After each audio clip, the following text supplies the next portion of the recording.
400 বছরের কচ্ছপের মতো আয়ু পেয়ে কি লাভ? আয়ু অল্প হোক, কিন্তু জীবনটা সার্থক করুন, একটা দাগ অন্তত রেখে যান। আমাদের জগতে 4 প্রকার, আমি প্রকারই বলে যাচ্ছি, আরো 4 প্রকার শুনুন। তার মধ্যে 4 প্রকার হলো, আমাদের কৃপণকে আমরা যারা বাংলায় কৃপণ বলি, হিন্দিতে তাদের বলে কঞ্জুস। একটা হলো মাছি কঞ্জুস, একটা হলো কঞ্জুস, আরেকটা হলো উদর, আরেকটি হলো দানি। এই 4 প্রকারের মানুষ। মক্ষিকা কঞ্জুস কেমন জানেন? ঘিয়ের মধ্যে মাছি পড়েছে, এমনও কৃপণ লোক আছে, মাছিটা ফেলে দিলে কিছুটা ঘি চলে যাবে বলে নিগড়ে নেয়, চুষেও নেয়, এরে বলে মক্ষিকা কঞ্জুস। আর কিছু ব্যক্তি আছে এরা কঞ্জুস। কঞ্জুস মানে এত কৃপণ, এত কৃপণ, এই কৃপণের ইহকাল পরকালে কোথাও কোনো কল্যাণ নাই। আজ রায় সাহেবের নামে কেন এত এত, এই কপিলবনির মানুষের একটি গর্ব আছে, তাদের রায় সাহেব ছিল। আজও তার প্রতিটি অবদান কপিলবনির মাটিতে, ধুলাতে, আকাশে, বাতাসে একটা দাগ রেখে যান। জীবন সার্থক যদি করতে চান, পরের উপকার এবং ভগবত ভজন, এই দুটি যদি সময় সোহাগা মিশে যায়, আপনার জীবন সফল। সুধীজন, শুধু এলাম, ঘুমালাম, খেলাম, সংসারের কামনা বাসনা ভোগ করলাম, চলেও গেলাম, কি আসে যায়?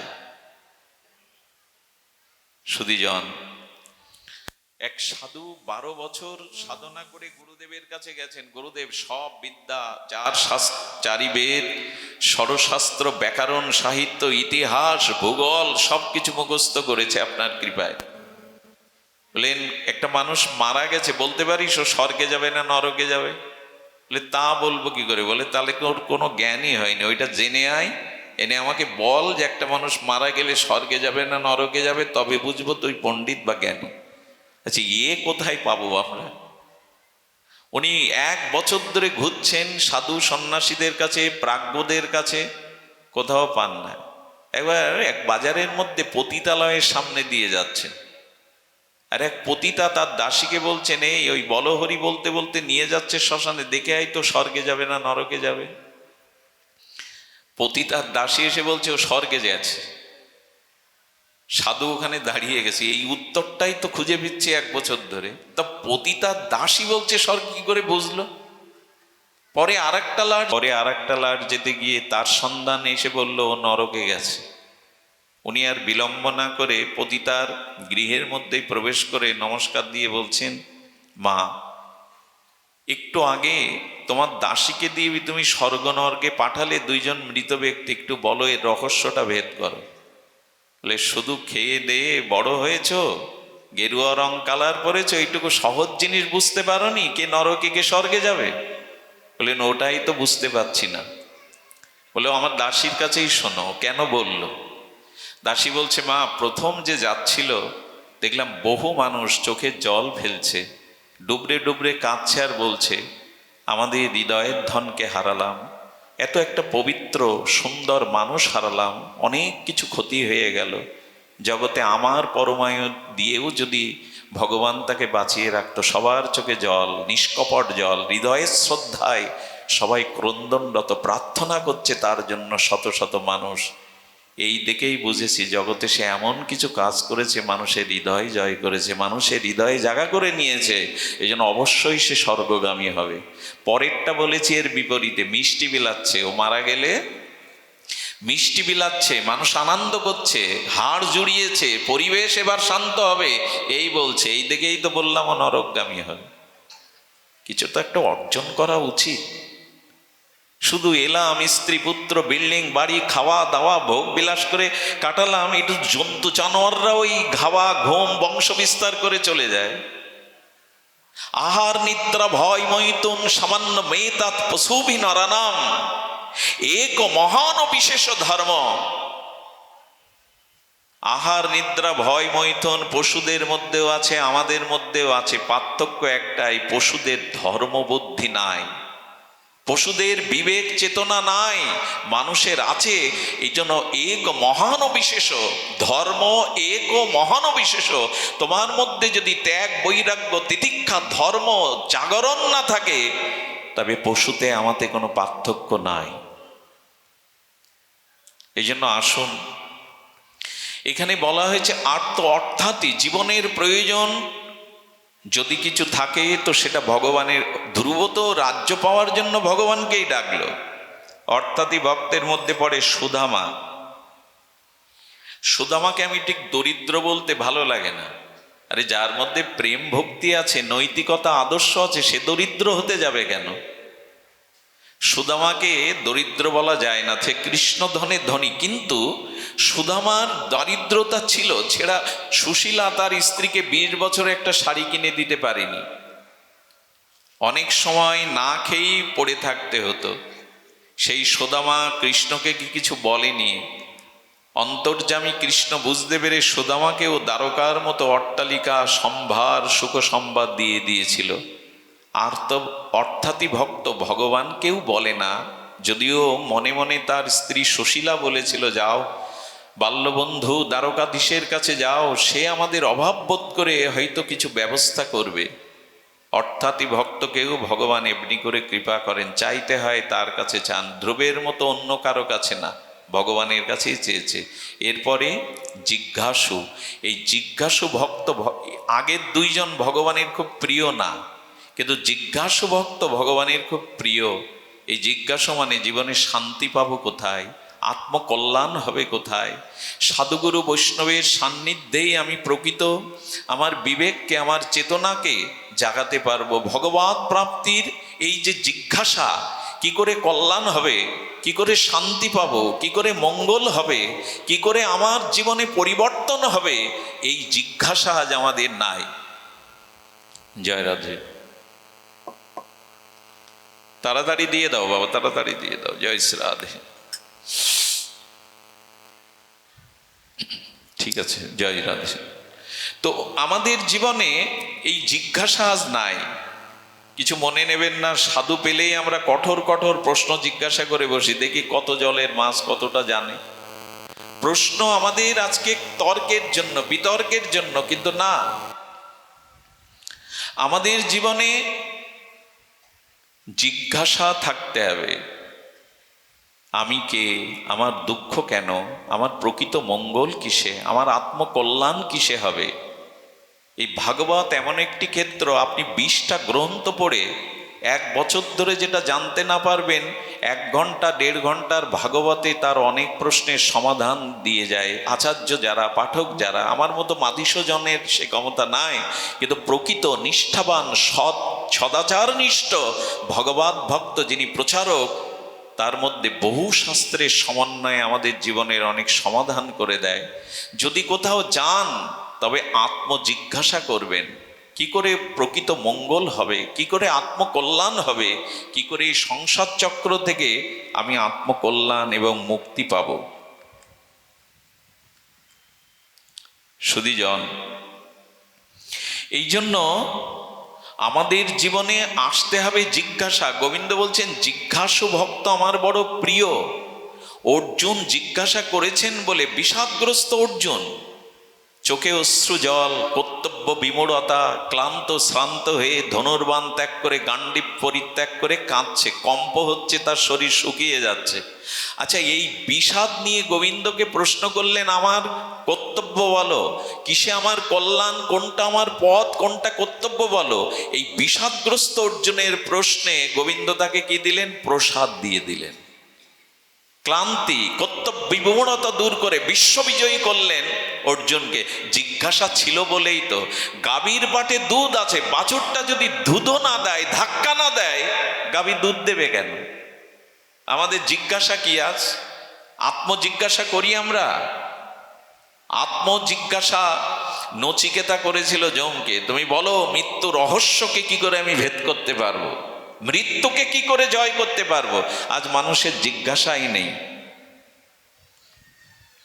আজ মানুষের জিজ্ঞাসাটাই হারিয়ে গেছে। এই জন্য প্রশ্ন করবেন, জিজ্ঞাসা করবেন, তবে তর্কের জন্য নয়, জানার জন্য, পরিপূরণের জন্য। তদ্বিদ্ধি প্রণিপাতেন পরিপ্রশ্নেন সেবয়া উপদেশন্তি তো জ্ঞানীন জ্ঞানীন তত্ত্বদর্শিনা। তত্ত্বদর্শীর কাছে গিয়ে জিজ্ঞাসা করো।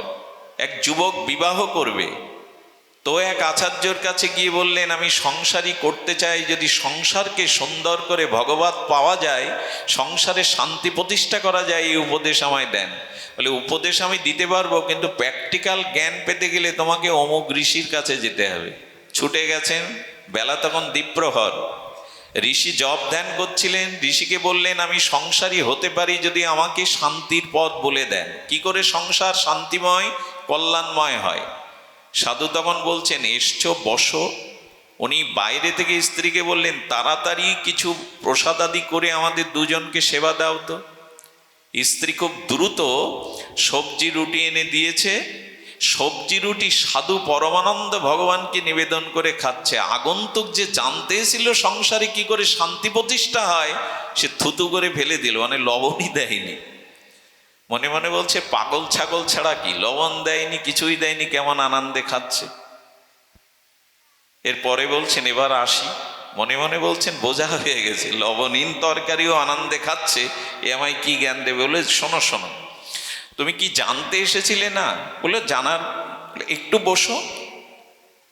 দিবাবেলা, চারিদিকে প্রখর রৌদ্র। স্ত্রীকে বলছেন, আমি একটু গ্রন্থ দেখবো, হেরিকেন চারটা জ্বালিয়ে আনো তো। উনি কিন্তু চোখে দেখছেন সব। সঙ্গে সঙ্গে হেরিকেন জ্বালিয়ে সামনে দিল। এবার আর বসে, উন্মাদ পাগল কোথাকার, দিবা বেলা হেরিকেন জ্বালাতে বলে, আর উনিও পাগলিনি। সঙ্গে সঙ্গে কোনো কথা না বলে হেরিকেন সামনে এনে রেখেছে। বললো, আসি বাবা।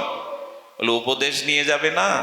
তোমাকে প্র্যাকটিক্যাল দেখাবার উপদেশের জন্য ওই সাধু আমার কাছে পাঠিয়েছিল।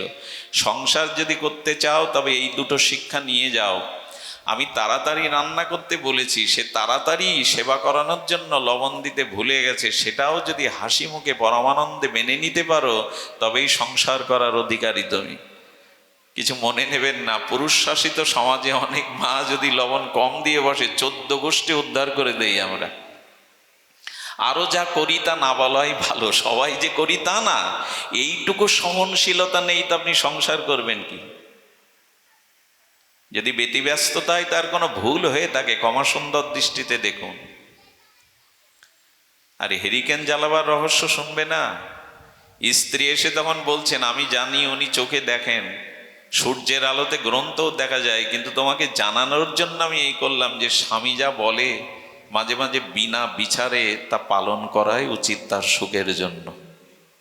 যদি এই দুটি গুণ তোমার থাকে, তুমি সংসার করতে পারবে। উনি বুঝলেন সাধুদের এই উপদেশ জানতে আসা কত প্রয়োজনীয়, জীবন বদলে দিতে পারে। আপনার জীবনের সমস্যা, আজকাল মানসিক তো এত মানসিক চিন্তা মানুষের, চারিদিকে রাষ্ট্র পরিস্থিতি, বিশ্ব পরিস্থিতি, চারিদিকের আবহাওয়া, মানুষ মানসিক রোগগ্রস্ত হয়ে যাচ্ছে। আমার মনে হয় কোনো তত্ত্বজ্ঞ, কোনো ভগবানের প্রিয় দার্শনিক ভক্তের কাছে যাওয়া উচিত। কোনো জিজ্ঞাসার প্রশ্নের উত্তর দিলে তার জীবনের অনেকটা অন্ধকার দুশ্চিন্তা দূর হয়ে যায়। যেন গোবিন্দ বললেন, জিজ্ঞাসু ভক্ত আমার বড় প্রিয়। তৃষ্ণা লাগবে তবে তো জলের খোঁজ করে মানুষ। জিজ্ঞাসু ভক্ত প্রিয়। এরপরে বললেন, জ্ঞানী। জ্ঞানী ভক্ত আমার বড় প্রিয়। জ্ঞানী কারা? যারা জেনেছেন এ সংসার অনিত্য, অসুখ, একমাত্র সত্য সুন্দর হলো ভগবান। তারাই জ্ঞানী ভক্ত, যারা জেনেছে ঈশ্বরই একমাত্র সত্য, আর এ জগৎ স্বপ্ন। কিছু মনে নেবেন না, শুরু করেছিলাম আমি এই কথা দিয়েই যে ভগবান দর্শন করলেও আপনি মুক্তি পাবেন, ভক্তি পাবেন, জীবন সার্থক হবে, এমন না। ভগবত দর্শনের পরে আপনার জীবনে যদি ভজন আসে, ভাগবত অনুশীলন আসে, আপনি যদি ভগবানকে প্রাপ্তির জন্য ভজনে ভর্তি হন, তবেই আপনার ভগবত দর্শন সার্থক। এই জন্ম মৃত্যু জরাব্যাধির অভিশাপ মুক্তির সার্থক পাবো। এই জন্য শাস্ত্রে বলছেন ভজন করো, এর থেকে কল্যাণ আর কিছু নাই। এই যে শ্রবণ কীর্তন, ভগবানকে স্মরণ মনন, এটি করো, গুরুদেবের চরণে পূর্ণ আত্মসমর্পণ করো, গুরু সেবা করো, এর মধ্যে দিয়েই আত্মকল্যাণ। সেবাই তো আজ আমাদের জীবনে নাই। সেবা নেওয়ার ব্যস্ত, সেবা দিতে ব্যস্ত কই। সুধীজন, যদি গুরু সেবা, মহৎ সেবা, শ্রেষ্ঠ পিতামাতার সেবা, গুরুবর্গের সেবা না হয়, তবে জানবেন সেবাবিহীন এই জগৎ থেকে আপনাকে চলে যেতে হবে। আরে এক শিষ্য গেছে, বললেন গুরুদেব আমাকে মন্ত্র দিন। গুরুদেব বলছেন মন্ত্র তো দেব, হরিনাম কানে কানে দিয়েছেন, দেখ মন্ত্র ফলভূত হয় সেবার দ্বারা। আশ্রমের গাভীটা বাঁধা আছে, বাইরে বৃষ্টি নেমেছে। গুরুদেব বললেন যা তো গাভীটার দড়ি ছাড়িয়ে দিয়ে গোয়ালে তোলতো। বলে সবার বন্ধন মুক্তি করেন, আমার দ্বারা আবার গরুর বন্ধন মুক্তি কেন আপনি করবেন? বলে বুঝেছে, ভালোই শিষ্য। এরপরে বলছেন দেখ তো বৃষ্টিটা থেমেছে কিনা। বলে ওর জন্য আবার বাইরে যাওয়া লাগে? বলে কেন? বলে এটা বিড়াল ঢুকলো দেখছেন, বিড়ালটার গায়ে হাত দিয়ে দেখুন, যদি ভিজে থাকে তো বৃষ্টি হচ্ছে, ভিজে না থাকলে বৃষ্টি থেমে গেছে। গুরুদেব বললেন খুব ভালোই শিষ্য, সেবা করতে রাজি নয়। বলে আটাটা মাখতো, দুটো রুটি সবজি কর, ভক্তরা সেবা পাবে। বললেন স্নানের আগে কেন বললেন না? এখন ওই আটা লেগে যাবে গায়ে, জামায়। সবশেষে বললেন আমার কুমণ্ডলটা ওই ঘরে আনতো। গিয়ে তখন মুকুন্দ বসেছিল। এই মুকুন্দ, গুরুদেব কমণ্ডল চেয়েছে, নিয়ে চল। কুমণ্ডলটা গুরুদেবের দরজার সামনে আনলে বলে এবার আমার হাতে দে, দিয়ে ঢুকেছে ঘরে। গুরুদেব মনে মনে হাসলেন। এরপরে ও অসুস্থ হয়, কিন্তু আশ্রমের কোনো ব্যক্তি সেবার জন্য ওর কাছে এগিয়ে যায়নি। অসুস্থ অবস্থায় মারা যাওয়ার আগে গুরুদেব বলেছিল, ওরে সেবা পেতে গেলে সেবা দিতে হয়। আজ আমরা সেবাই ভুলে গেছি, সেবা নেওয়ার জন্য ব্যস্ত। সুধীবৃন্দ, আমি বাসে উঠেও দেখেছি একজন মা বাচ্চা কোলে করে নিয়ে ঘামছে, কোনো বৃদ্ধ পাশে দাঁড়িয়েছে, অথচ কোনো যুবক ছেলে সিট ছেড়ে ওঠে না। এক বৃদ্ধ আনন্দবাজারে প্রসাদ পেতে গেছে, কোথায় আমি উঠে তাকে বসিয়ে দুটো প্রসাদ দেব, আমি ভিড় ঠেলে তার কাছে গিয়ে বসি। অনেক আসে এই যে ভাগবতের সামনে আসবে বলে অনেক পরে এসে বৃদ্ধ ভক্তদের ডিঙিয়ে, একবার তাদেরকে ডিঙিয়ে পা দিয়ে এখানে এসে না বসতে পারলে পেছনে বসলে বুঝি ভগবানের কৃপা যায় না। এই জন্য শাস্ত্রে বলছেন না, তোমাকে ভগবত ভজনে ব্রতী হলে সেবা চাই। সেবা ছাড়া এই জগতে ধর্ম হয় না। আমি আর সময় নেব না, যেহেতু এই অধিবাসের দিন পাঠ হলে আমাদের অনেক জায়গায় অপ্রিয় হতে হয়। যারা সেবাচার্য থাকেন তাদের অনেক কাজ থাকে, যারা এই অধিবাসের দল থাকেন তারাও কি ভালো লাগে তাদের সময়টা আমি কেড়ে নিলাম, তাদের সময়টা অতিরিক্ত করে দিলাম।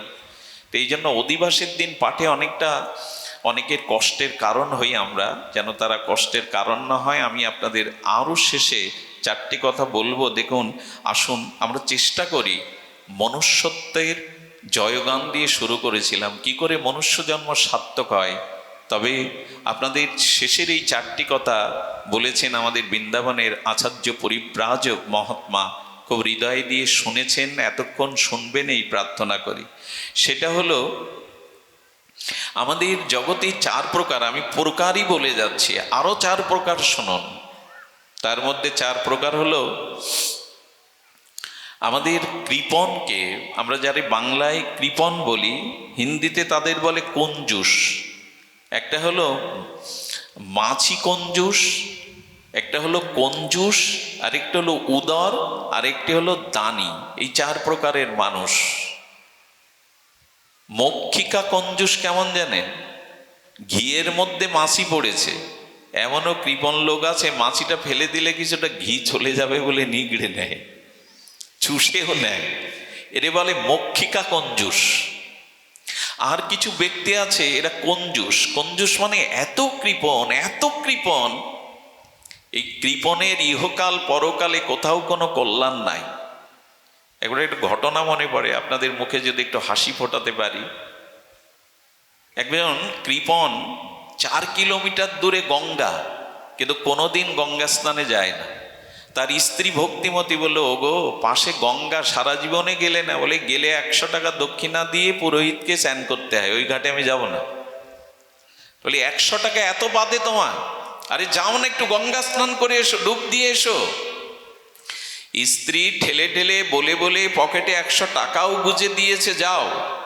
গিয়ে দেখছে যে কেউ 200-500 উপচার দিয়ে, কারণ গঙ্গার ঘাটে স্নান করতে গেলে ওখানে পুরোহিতের আনুগত্য নিয়ে মন্ত্র বলে চান করতে হয়। বলছেন না, 200 চেয়ে বসে যদি 100ও দেব। আচ্ছা, গঙ্গা তো সব জায়গায় গঙ্গা, শ্মশানের ওখানে তো কেউ নেই পাণ্ডা, ওখানে চান করি।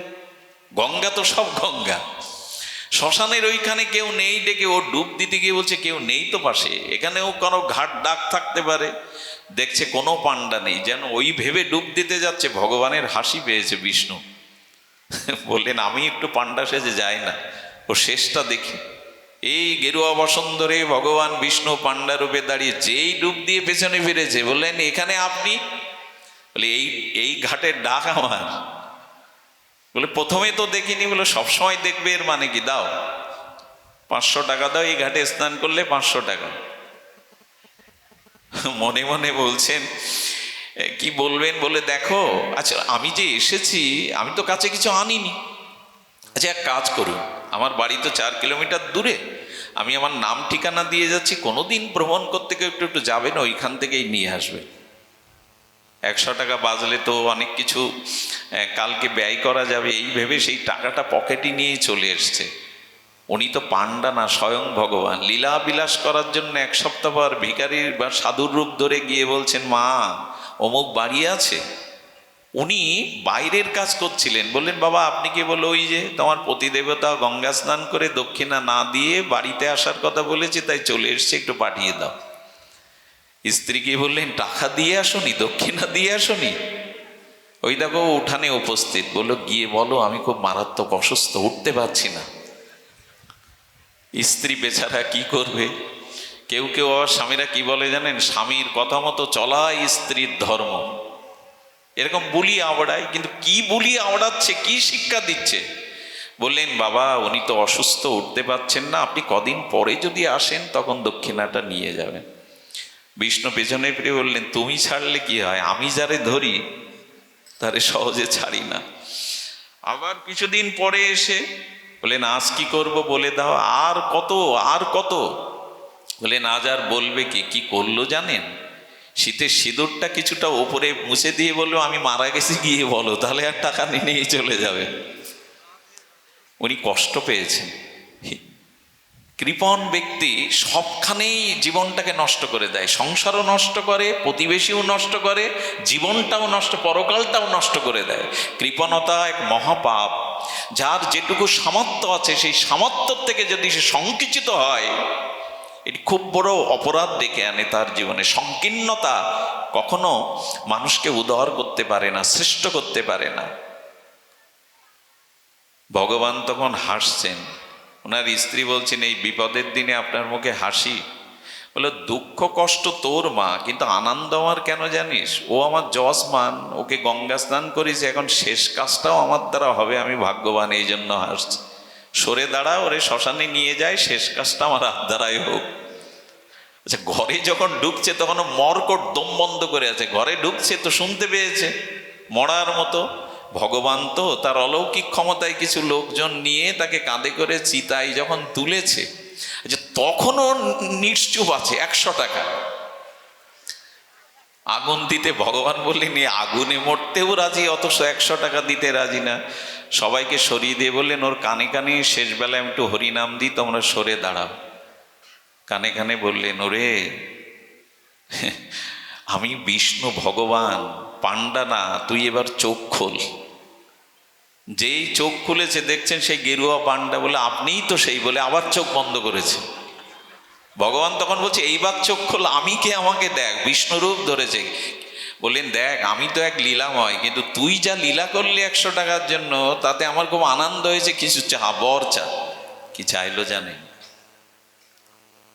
বলি, ঠাকুর কৃপা করে যখন এসছেন, ওই 100 টাকায় মাফ করে দিন। ভগবান পেয়েও ওই 100 টাকা ওর মাথার থেকে যাচ্ছে না। আমাদের এক আচার্য দীক্ষা দিয়েছিলেন একজনকে, তো 15 দিন গুরুদেব গ্রামে আছে, গুরুদেবের কাছে যায় না। যদি বৈষ্ণব সেবা দিতে বলে, অনুষ্ঠান দিতে বলে, টাকা চায়, যায় না। এত কৃপণ আছে অনেক। গুরুদেব ব্রজে যাওয়ার আগে এক মহাত্মা বলছেন, ওকে একটু ডেকে আনতো, কৃপা যখন করলাম ওর একটা পথ দেখিয়ে দিয়ে যায়।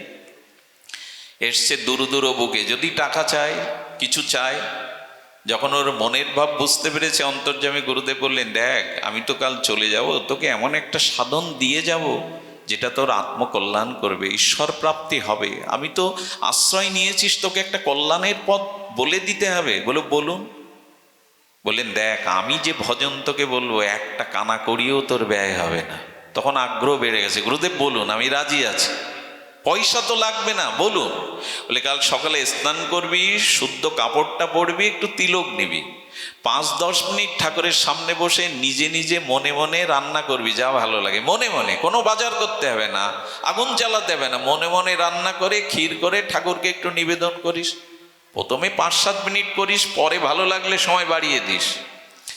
পয়সা ব্যয় হবে না যখন, গুরুদেব খুব প্রসন্ন হয়ে বলছে, প্রভু রাজি।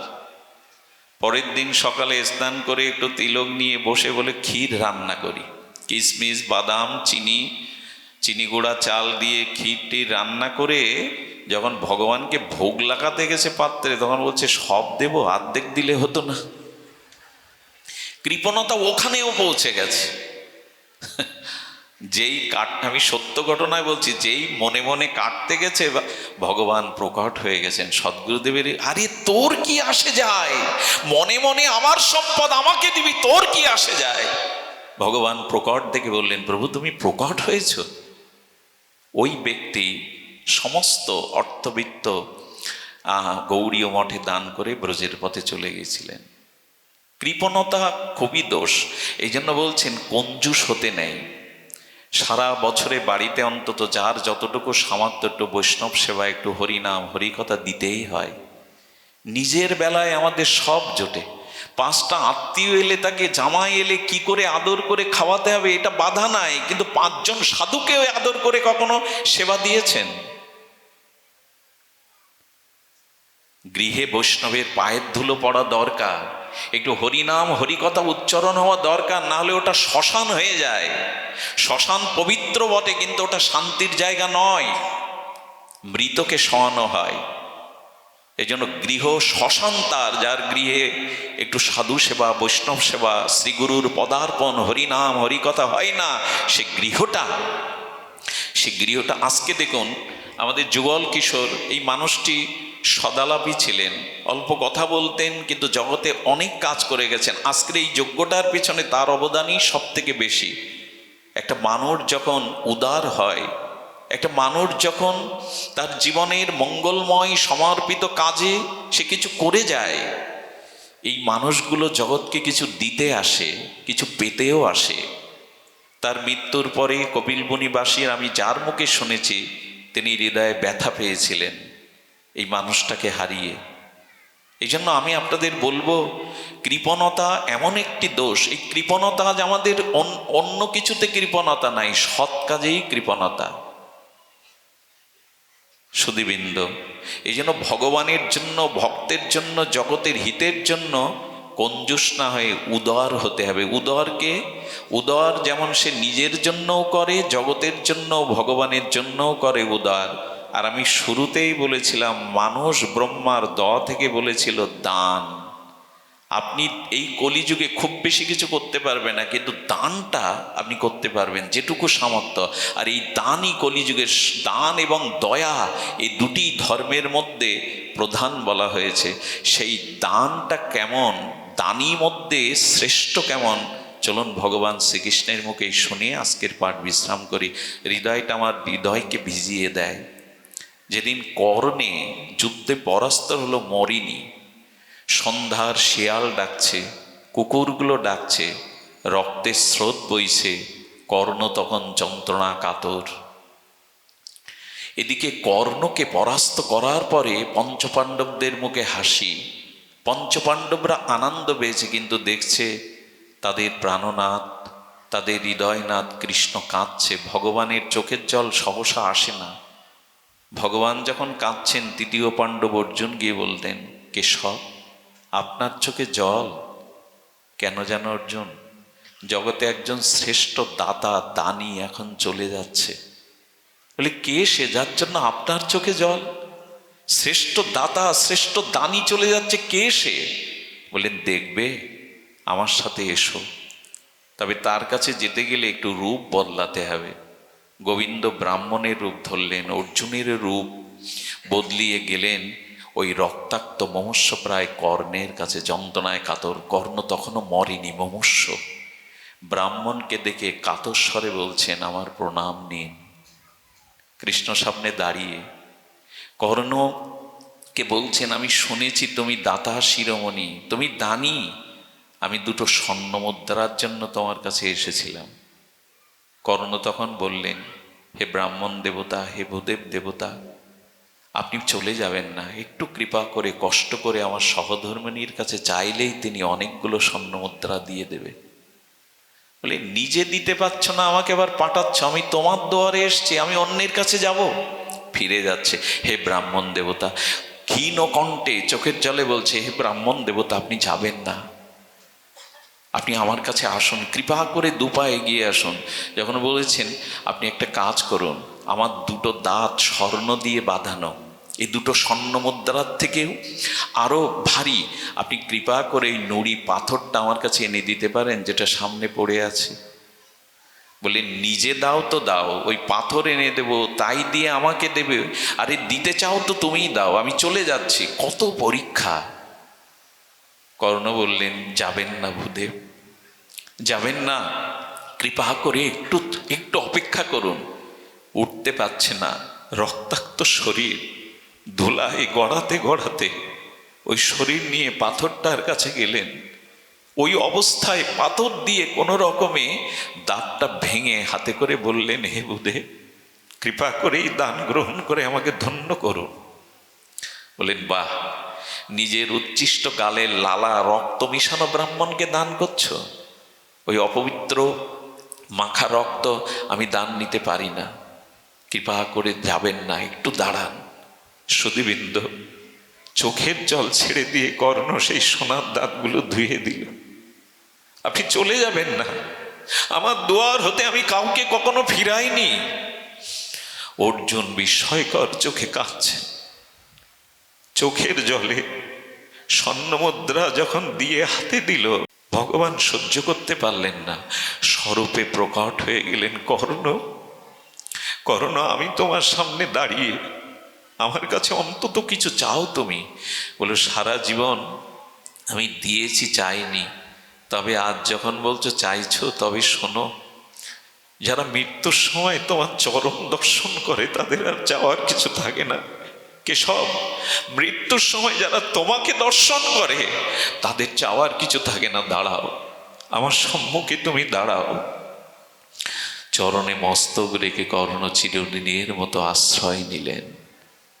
কর্ণ দাতা, এ জীবনে শক্তি, সামর্থ্য, অর্থ যা কিছু পেয়েছেন, অপরের কল্যাণে, ভগবত কল্যাণে দান করুন। এই দানই হলো কলিযুগের এখন তপস্যা। সত্য আমাদের কাছে তেমন নাই, তবে দানটা অভিমান শূন্য হয়ে করবেন।